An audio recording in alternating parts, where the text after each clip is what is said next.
Hello আমার দুষ্ট প্রিয় মিষ্টি বন্ধুরা, তোমরা সকলে কেমন আছো? বন্ধুরা, তোমাদের জন্য নতুন একটি গল্প নিয়ে চলে আসছি। বন্ধুরা, তোমরা আমাকে যে পরিমাণ সাপোর্ট করেছো সেটা বলার মতো ভাষা নেই আমার কাছে। বন্ধুরা, গল্পটি না টেনে শেষ পর্যন্ত দেখলে আশা করি তোমাদের দাঁড়িয়ে যাবে এবং তোমরা হাতের কাজ করতে বাধ্য হবে। চলুন বন্ধুরা, গল্পটি শুরু করি। ইনান রুমে নেই। বাড়িতে আসামাত্র যে ইফাত সাহেবের সাথে কথা বলতে গিয়েছে এখন অবধি আসার নাম নেই। জেফিল দোতলায় ইনানের মাঝারি সাইজের রুমটায় ভূতগ্রস্তের ন্যায় ঘোরাফেরা করছে। ইনানের বেডরুমে একটা খাট, পড়ার টেবিল, ড্রেসিং টেবিল আর ওয়ার্ড্রোব ছাড়া কিছুই নেই। সে ইনানের ড্রেসিং টেবিলে রাখা প্রতিটা জিনিসের নাম মুখস্থ করছে আর ছবি তুলছে, যাতে ইনানের সব মেকআপের জিনিস কিনে দিতে পারে। তার মেয়েদের সাজগোজের জিনিসপত্র সম্পর্কে আইডিয়া নেই। পড়ার টেবিলও খুঁটিয়ে খুঁটিয়ে দেখছিল। তখন চোখ যায় কালার পেপার মুড়ানো ভিন্টেজ একটা ডায়েরিতে। ডায়েরিটা সবার নিচে। প্যাকেট খুলে ডায়েরিটা খোলার সাথে সাথেই কতগুলো ভাঁজ করা কাগজ তার পায়ের উপর পড়ল। জেফিল একটা কাগজ উঠিয়ে খুলতেই তার চোয়াল শক্ত হয়ে গেল। কাগজে লেখা ভালোবাসি। সবগুলো কাগজ খুলে একই লেখা দেখতে পেল। এই একটা ওয়ার্ড ছাড়া আর কিছুই নেই। না লেখাকে লিখেছে এটা। শুধু তাই নয়, ডায়েরির প্রথম থেকে শেষ পর্যন্ত এই একই কথা লেখা।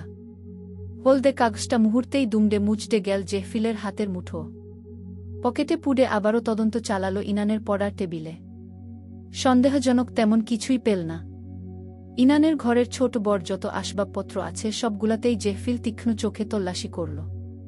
ড্রয়িং রুমে ইফাজ বসেছিলেন, হাতে তার খবরের কাগজ। জেফিল এসে ইফাজ খানকে একা বসে থাকতে দেখে সারা ঘরে চোখ বুলায়। জেফিলের উপস্থিতি টের পেয়ে ইফাজ জেফিলের দিকে তাকান। জেফিলের উদ্বিগ্ন দৃষ্টি দেখে ইফাজ চট করেই বুঝে যান ও কি খুঁজছে। ইনানকে খুঁজছ? জেফিল ইফাজ খানের দিকে দৃষ্টিপাত করে। মৃদু হেসে পাশের সোফাতে গিয়ে বসে। জি, বাইরে ফুটবল খেলতে গেছে। জেফিল ভ্রু কুঁচকে বাইরে তাকাল। হালকা বৃষ্টি পড়ছে। এই বৃষ্টির মধ্যে ইনান খেলতে গেছে? তাও আবার ফুটবল? কাদের সাথে? ছেলে না মেজে? এলাকার বড় ছেলে নাকি? ইনান খেলার সময় সবাই কি তার দিকে নজর দিয়েছে? ইনানের হাসিমুখ দেখে কি ছেলেরা মুগ্ধ হয়েছে? এসব ভাবনা আসতেই জেফিলের মাথা দপদপ করে জ্বলা শুরু করে। ইনানকে খোঁজার উদ্দেশ্যে সোফা থেকে উঠতে নিবে এমন সময় মেইন দরজা খোলার আওয়াজ হয়। ইনান এসেছে, এক হাতে ফুটবল আরেক হাতে কপাল ডলতে ডলতে ঘরে ঢুকছে। পরনের জার্সি আর প্যান্ট কাদায় মাখামাখি। ইনানের মুখ গম্ভীর। চোখ নিচু করে ড্রয়িং রুমকে পাশ কাটিয়ে উপরে যেতে নিলেই ইফাজ তাকে ডাক দেয়া। হঠাৎ করে বলে, তুমি কি মারামারি করে এসেছ? ইনান মাথা নিচু করে রাখল। কথার জবাব দাও। তুমি কি এখনো বাচ্চা? খেলতে গিয়ে মারামারি করো? এই স্বভাব কি তোমার যাবে না? ইনানের কপাল ফুলে লাল হয়ে আছে। তা দেখে জেফিল হাত শক্ত করে মুঠ করে ধরল। তার বাটারফ্লাইকে মারার মতো বুকের পাটা কার দেখতে হবে। এর মাঝে ইনান রাশভারী গলায় বলল, ওই ভুটকিই আমাকে আগে মেরেছে। সবাই দেখেছে আমি গোল দিয়েছি আর ও কিনা বলে আমি গোল দেইনি। জেফিল একটু স্বস্তি পেল ইনান মেয়েদের সাথে খেলেছে বলে। ইফাজ হালকা ধমক দিলেন, তাই বলে মারবে? ও আগে আমার মুখে ফুটবল ছুঁড়েছে, পরে কপালে ঠুয়া দিয়েছে। এবার জেফিল মুখ খুল, আর তুমি কি করলে? মিনমিন করে ইনান বলল, চুল ধরে টেনে 3টা চড় মেরেছি 4টা। ইফাজ মুখ খুললেন ইনানকে বকা দেওয়ার জন্য, তার আগেই জেফিল হেসে বলল, that's my girl. Bravo. Ifaz কিছুটা অবাক চোখে তাকালেন জেফিলের দিকে। এই ছেলেটা ইনানকে প্রশ্রয় দিলে মাথায় চড়ে বসবে ইনান। আরও ডানপিটে হবে। ইনান নিজেও বিস্মিত। এই প্রথম কেউ তার মারামারিকে সাপোর্ট করল। ভুল কিছু করনি। কেউ কিছু দিলে তাকে ডাবল ফিরিয়ে দিতে হয়। এটাই নিয়ম। জেফিলের কথায় ইনান আরও আশকারা পেল।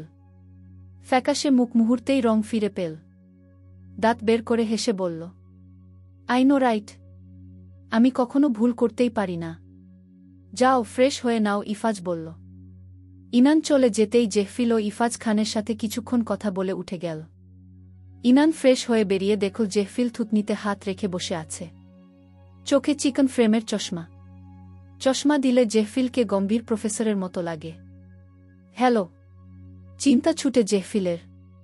ইনানকে দেখে ইনানের হাত ধরে নিজের গালে ছোঁয়ায়। কি ভাবছেন? জেফিল কিছু না বলে টেবিল থেকে ডায়েরিটা ইনানের সামনে ধরে। এটা কি? ইনানের প্রশ্ন। ডায়েরিটা যেই পেপারে মোড়ানো ছিল সেটাও তুলে ধরে জেফিল। এবার ইনানের মনে পড়ে এই প্যাকেটটা পলক তার জন্মদিনে দিয়েছিল। কিন্তু ইনান খুলেইনি, যেভাবে ছিল ওভাবেই ফেলে রেখেছিল। ইনান ডায়েরিটা খুলতেই মুখ ঝুলে গেল। পলক এসব কি লিখেছে? এই জন্যই কি জেফিলের মুখ গোমড়া? জেফিল কি ভুল বুঝল? কে দিয়েছে এটা? ইনান মাছি তাড়ানোর মতো হাত নাড়িয়ে বলল, আরে ফ্রেন্ডরা এটা গিফট করেছিল, ইচ্ছে করেই খুলিনি, জানতাম আজেবাজে কিছুই হবে। ইনান মিথ্যে বলে কথা কাটিয়ে গেল সহজেই। সে চায় না পলকের ব্যাপারে জেফিলকে কোনো কথা বলতে, জেফিল যদি মাইন্ড করে। ও হ্যাঁ, কালকে এখান থেকে যাওয়ার সময় হসপিটালে যাব। ভুলে যাও। ইনা কপাল কুঁচকে তাকাল। তাকে কথা বলার সুযোগ না দিয়ে জেফিল বলা শুরু করল, শরৎ ভালো ছেলে নয়। মানে? জেফিল মোবাইল বের করে একটা ছবি ইনানকে দেখাল। ইনান অবিশ্বাস্য চোখে চেয়ে দেখল মাতাল শরৎ আর কয়েকটা ছেলে মার খাচ্ছে। আর যে মারছে সে আর কেউ নয়, ইনানের বাবা ইফাজ খান।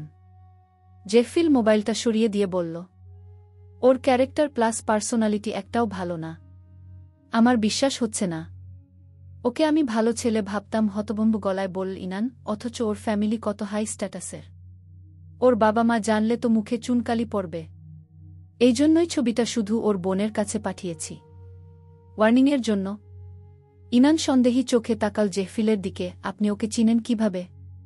এমনকি ওর ফ্যামিলিকেও? সরল স্বীকারোক্তি জেফিলের। তোমার সব ফ্রেন্ডের খবর আমার জানা, শুধু তোমাকে সেফ রাখার জন্য। একটু থেমে জেফিল বলল, তোমার কোনো ফ্রেন্ডই ভালো না। ভার্সিটিতে উঠেছ তাই প্রথম প্রথম সব ফ্রেন্ডকেই এমন আপন লাগবে, ধীরে ধীরে বুঝবে সবাই স্বার্থপর। অ্যান্ড ইয়েস, শর্টজের সাথে ফ্রেন্ডশিপ ব্রেক করবে। এত সোজা? জেফিল ইনানের চুল কানের পিছনে রাখল, চাইলেই সহজ। শরৎ ড্রাগ অ্যাডিক্টেড বলেই বলছি না, তোমার বাবার উপর রাগ ঝাড়তে ও তোমার ক্ষতি করতেও চেয়েছিল। জঙ্গলের কথা মনে নেই? ইনান চোখ ছোট ছোট করে তাকায়। আপনি বলতে চাইছেন ওই আমাকে ধাক্কা দিয়েছে? এখনও বলা লাগবে? ইনান বিশ্বাসই করতে পারছে না শরৎ তার এত বড় ক্ষতি করবে। ওয়েট, এখন তার কাছে পুরোটা ক্লিয়ার। এই জন্যই শরৎ ওই দিন জঙ্গলে যাওয়ার জন্যই এত তাড়া দিয়েছিল আর ইনানের সাথে কেমন রুক্ষ আচরণ করছিল। তার মানে ওই দিন আমাকে বার্থডেতে ওই ভয়ানক পুতুল পাঠিয়েছিল। ইনানের মুখ হা হয়ে গেল। জেফিলের মনে পড়ল যেই কালো রং করা টেডিটা সে তার বাটারফ্লাইয়ের বার্থডেতে উপহার দিয়েছিল এবং যেটা বাটারফ্লাই ছুঁড়ে ফেলেছিল বারান্দা দিয়ে। ঠোঁট চেপে বলল, হতেও পারে।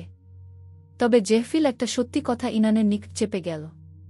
শর্তের উদ্দেশ্য ছিল না ইনানকে মারার, তার উদ্দেশ্য ছিল ইনানের সম্ভ্রমহানি করার। কেননা শর্ত আগে থেকেই ইনানকে কিছুটা পছন্দ করত। সে এক ঢিলে দুই পাখি মারতে চেয়েছিল, কিন্তু সেই দিন বৃষ্টি থাকায় সুবিধা করতে পারেনি। ইনানকে ধরার সাথে সাথেই কাঁচা রাস্তায় পা পিছলে ইনান পড়ে যায়। এই কথাটা সে কখনোই ইনানকে বলতে পারবে না। যখন সে শুনবে তার কাছের বন্ধু তার সর্বনাশ করার চেষ্টা করেছিল, সেটা মেনে নিতে পারবে না ইনান, ভেঙে পড়বে এবং ট্রমায় চলে যাবে, আর তা জেফিল সহ্য করতে পারবে না কখনোই। কিছু সত্য না বলাই ভালো। রাতের বেলায় ঘুমাতে গিয়ে বাধে বিপত্তি। ইনানের খাটটা সিঙ্গেল খাটের থেকে একটু বড়। দুজন চিকনা চাকনা মানুষ ঘুমাতে পারলেও জেফিলের মতো লম্বা বিশালদেহী মানুষ একাই এই খাটে ঘুমাতে পারবে, ইনানের আর জায়গা হবে না। এদিকে ইনান অন্য রুমের ব্যবস্থাও করতে পারবে না। বাবা কোনোভাবে যদি জেনে যায় তাহলে অন্য কিছু ভাবতে পারেন, মনে মনে কষ্ট পাবেন। ইনান বিছানার কাছে দাঁড়িয়ে ভাবছে কি করা যায়। কোনো আলাদা ম্যাট্রেসও নেই। থাকলেও তা ইনানের বাবার রুমে। ওইখান থেকে আনাটাও ঝুঁকিপূর্ণ। আবার ইনানের রুমে সোফাও নেই। জেফিলকে সে নিচে ঘুমাতে দিতে পারে না। ব্যাপারটা দৃষ্টিকটু। প্রথমবার শ্বশুরবাড়িতে এসেই জামাই যদি নিচে ঘুমায় তাহলে এটা ইগোতে লাগবে ইনানের। জেফিলও ইনানকে কিছুতেই নিচে ঘুমাতে দিবে না। ফলাফল দুজনকেই খাটে চেপে চুপে ঘুমাতে হবে। ইনান খাটের এক কোণায় শুয়ে মাঝখানে কোলবালিশ রাখতে চাইল, কিন্তু কোলবালিশ রাখলে আবার জেফিলের জায়গা হবে না। তাই অসহায় হয়ে বলল, আচ্ছা আপনি ঘুমান, আমি বই পড়ে ঘুমাব। এই বলে ইনান উঠে পড়ার টেবিলে চলে গেল। উদ্দেশ্য জেফিল ঘুমালে সে ঘুমাতে যাবে। জেফিল গুড বয়ের মতো মাথা নাড়িয়ে খাটে গিয়ে শুয়ে পড়ল। ইনানের শোয়ার জায়গাটা দেখে বাঁকা হাসল।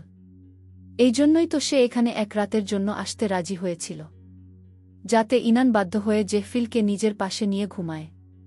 Plan successful. জেফিল 2 মিনিটের মাঝেই ঘুমিয়ে পড়ল। তার বুকের উঠানামা দেখেই ইনান কনফার্ম হল জেফিল পুরোদস্তুর ঘুমে। তাই সে লাইট বন্ধ করে ল্যান্টার্ন জ্বালিয়ে খুব সাবধানে নিজের জায়গাটায় গিয়ে শুল। জায়গাটা এত ছোট যে ইনান এদিক ফিরলে জেফিলের বুকে গিয়ে পড়বে, আর ওদিক ফিরলে সোজা ফ্লোরের সাথে কিস করবে। জেফিলের শরীর থেকে ম্যানলি ঘ্রাণ ইনানের নাকে সুড়সুড়ি দিচ্ছে। বাইরে শীতল ওয়েদার, আর পাশে এই উষ্ণ লোকটা। ইনান মনের তোলপাটকে থামানোর চেষ্টা করে চোখ বন্ধ করল। তার ঠিক কয়েক পলের মধ্যেই ইনান তার বুকের উপর শক্ত কিছুর ছোঁয়া অনুভব করল। তড়াক করে চোখ খুলে দেখল জেফিলের হাত তার সর্বনাশের উপরে। চোখ কোটর থেকে বেরিয়ে আসার উপক্রম ইনানের। গলা থেকে চিৎকার বেরোনোর আগেই এক হাতে মুখ চেপে ধরল ইনান। Shit shit shit! এটা কি হল? ইনান কাঁপতে লাগল মিগি রোগীর মতো। মাথা ঘুরিয়ে জেফিলের দিকে তাকাল। ইনানের ভেতরে আগুন জ্বালিয়ে জেফিল কি আরামে ঘুমাচ্ছে। ইনান জেফিলের হাত আস্তে ধরে সরানোর চেষ্টা করতেই জেফিল ঘুমের ঘোরে ইনানের গলায় মুখ রাখল। শুধু তাই নয়, ইনানের সর্বনাশে রাখা হাত আরও দৃঢ় হল। ইনানে লজ্জায় বিহ্বল হয়ে পড়ে রইল। সারা শরীরে রক্ত এসে তার মুখে ছড়িয়ে পড়েছে। কান টকটকে লাল হয়ে গেছে। ইনান শ্বাসটাও নিতে ভুলে গিয়েছে যেন। শরীরে শিহরণ বয়ে যায় জেফিলের উষ্ণ নিঃশ্বাসে। গলা শুকিয়ে কাঠ। শুষ্ক গলায় বার কয়েক ঢোক গিলে। ইনান আর যাই হোক না কেন, সে তো একটা প্রাপ্তবয়স্ক মেয়ে। এই ধরনের আবহাওয়ায় জেফিলের মতো গরম বালক, যে কিনা তার স্বামী, এত কাছে, এত নিবিড়ভাবে জড়িয়ে ধরে থাকলে স্বাভাবিকভাবেই ইনানের শরীর জেগে উঠবে। যদি জেগে না উঠে তাহলে তো সে মেয়ের কাতারেই পড়বে না। ইনানের মনে কুচিন্তারা এসে হানা দিতে লাগল। বেডশিট শক্ত করে এক হাতে চেপে ধরল। মন বলতে লাগল জেফিলের কাছে না যেতে, কিন্তু শরীর? সেটা তো আর মন মানবে না, অন্তত এই ধরনের অবস্থায়। এর মাঝে ইনানের পিঠের নিচে জেফিলের আরেক হাত ঢুকে গেল। পুরো কোলবালিশের মতো জেফিল ইনানকে জড়িয়ে ধরে আছে। ইনান থরথর করে কাঁপতে লাগল। এই প্রথম সে কোনো ছেলের এতটা কাছাকাছি। আর এই প্রথম তার শরীরের গভীরে কেউ হাত ছোঁয়াল। জেফিল যদি তার মনের এসব ডার্টি ভাবনা সম্পর্কে অবগত হয় তাহলে ইনানের আর দুনিয়ায় বেঁচে থাকা লাগবে না। এই ভাবনা মাথায় আসতেই ইনান নিজেকে নিয়ন্ত্রণে আনে। জেফিলের হাত ধরে বুকের উপর থেকে সরিয়ে দেয়া। পিঠের নিচে থাকা হাত সরাতেই জেফিল অন্যদিকে ফিরে, আর সঙ্গে সঙ্গেই ইনান তার বুকে আছড়ে পড়ল। জেফিলের শক্ত বুকের সাথে ইনানের থুতনিতে ব্যথা লাগে। নিজেকে সরাতে চেয়েও একটু নড়তে পারল না জেফিল জড়িয়ে ধরে থাকার কারণে। অগত্যা ইনান আর ফাইট করল না। জেফিলের সুশ্রী চেহারায় তাকিয়ে থাকল কিছুক্ষণ। তারপর দৃষ্টি ফিরাল জেফিলের গলার অ্যাডাম অ্যাপলের দিকে। ইনানের খুব লোভ হল তা ধরার। সিনেমাতে যখন নায়কদের অ্যাডাম অ্যাপল দেখত মনে মনে ঢোক গিল তো সে। নিজের ফিউচার হাজব্যান্ড নিয়ে সে যে কত বাজে বাজে চিন্তা করে রেখেছিল। আর এখন হাজব্যান্ড চোখের সামনে থাকা অবস্থায় সে কিছুই করতে পারছে না। দীর্ঘশ্বাস ছাড়ে ইনান। না, এসব ভাবলে শয়তান আরও গেড়ে বসবে। কোনো দুঃখের কোনো ঘটনা মাথায় আনার চেষ্টা করল খারাপ চিন্তাভাবনা দূরে রাখতে। কিছুটা সফলও হল অবশ্য। কিন্তু পেটে থাকা জেফিলের শীতল হাত ইনানকে সফল হতে দিল না। ইনান এবার নিজের হাতে জোরে জোরে 3-4টা কামড় দিল।